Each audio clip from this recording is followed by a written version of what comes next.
Dito sa bahay na to, dito umikot ang mundo ko sa bansang ito. Lahat na ng emosyon naramdaman ko dito. Galit, inis, tuwa, lungkot at pagkabagot. Naramdaman ko ring matakot tuwing uuwi ako dito galing sa aking day off. Kaya kung sasabihin nyo ang isang caregiver o OFW ay napakadali, diyan kayo nagkakamali. Pinapakita namin na kami ay okay lang, pero ang totoo, mga puso namin ay sugatan. Daig pa namin yung mga nasa kulungan. Pakiramdam namin wala kaming kalayaan. Isipin nyo, iiwan nyo yung pamilya ninyo. Iiwan nyo yung lugar na kinagisnan nyo. Aalis kayo sa lugar na nakasanayan nyo. Ang hirap, di po ba? Magluto ka nga lang dito ng pagkain, patago pa. Dapat hindi maaamoy. Kaya kailangang diskartehan mo talaga. Iba-iba kami ng karanasan. Basta ang masasabi ko lang, ang mamimiss ko dito, yung malaking sweldo na abot 100,000. Nakakatawa, di po ba? Pero yan po talaga.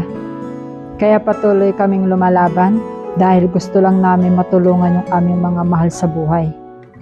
Pero pag hindi na talaga kaya, kailangan talagang sumuko ka na. Baka sa kahihintay mo na yung amo mo ang mawala, baka ikaw pa ang mauna. Ang trabaho dito hindi mahirap, pero emosyon mo kailangang i-ready mo sa lahat. Kaya nga kung may mabibili lang na pasensya, baka pinakyaw ko na. Yan yung kabilin-bilinan sa amin nung kami nagtitraining pa. Magbaon kami ng napakahabang pasensya. Hindi biro ang mag-alaga ng matanda, kala nyo ba? Kung ang bata ay makulit ng 5 beses, ang matanda pagsampuin nyo pa. At alam nyo ba kung ano pa yung nagpapadagdag sa stress namin? Marami na akong nakakwentuhan at sinabi rin sa akin. Dahil kahit napakalaki ng sahod namin, halos walang natitira para sa amin. Yung titipirin mo yung sarili mo, para lang yung pera ay may maipadala mo. Hindi nila yun nakikita kasi hindi mo nga sinasabi sa kanila. Kasi para sa'yo, mas okay lang na malaman nila na okay ka. Pero hindi nila alam na ikaw ay nahihirapan na pala. Kaya nga dumating sa puntong nagsabi na talaga ako. Kasi uwing-uwi na talaga ako.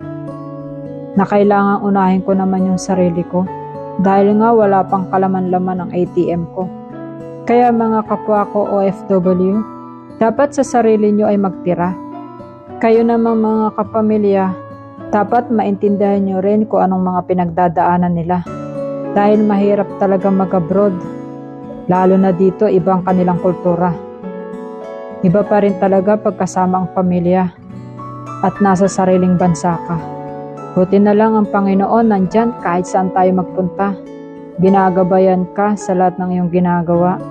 Sa hirap at ginhawa, kasama ka niya. Salamat Panginoon sa 4 na taon na hindi niyo ako iniwan mula noon hanggang ngayon.